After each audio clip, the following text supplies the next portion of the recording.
Information assurance and security.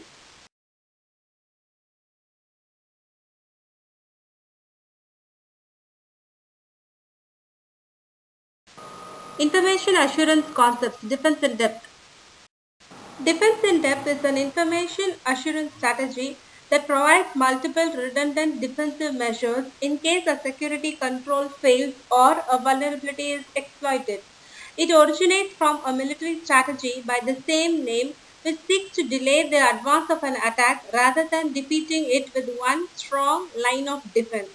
Defense in depth cybersecurity use cases include end user security, product design, and network security, which we will be covering in the coming slides.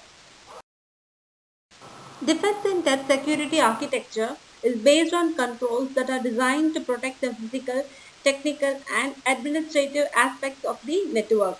So, in the given diagram, we have the physical controls, and then we have technical controls with respect to the hardware, software, and network, and then we have administrative controls with respect to people, which includes both policies and procedures that could be enforced in an organization. Physical controls include security measures that prevent physical access to IT systems such as security guards or locked doors. Technical controls, they basically include security measures that protect network systems or resources using specialized hardware or software such as a firewall appliance or antivirus program. Administrative controls include security measures consisting of policies or procedures directed at an organization's employee, example, instructing the users to label sensitive information as confidential. Additional security layers. These can be added in addition to the defense in depth. So the first thing that can be added is called as the access measures. This include authentication controls, biometrics, timed access, and VPN. Workstation defenses include antivirus and anti-spam software. Data protection, it includes data encryption, hashing, secure data transmission, and encrypted backups. These are some of the additional security layers that can be added. Perimeter defenses include firewalls, IDS, and IPS. And then monitoring and prevention, it includes monitoring the network attacks involving logging and auditing network activity, vulnerability scanners, sandboxing, and security awareness training. Defense in depth information assurance use cases.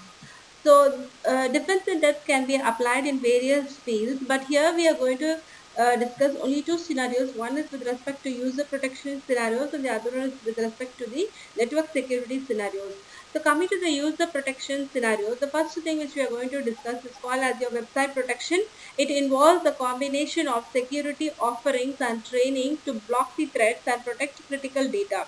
So this could be done by basically installing the web application firewall, antivirus, anti-spam software, etc. So this is basically used to protect the user's network against malware and web application attacks like XSS and CSRF. Network security scenarios. So the second scenario which we are going to discuss is basically wherein an organization sets up a firewall and encrypts the data flowing through the network. Even if the attackers get past the firewall and steal the data is encrypted. The second one is the organization sets up a firewall and runs an IPS with trained security operators and deploys an antivirus program. So this provides three layers of security. Even if the attackers get past the firewall, they can be detected and stopped by the IPS. And if they reach an end user computer and try to install the malware, it can be detected and removed by the antivirus software. Thank you.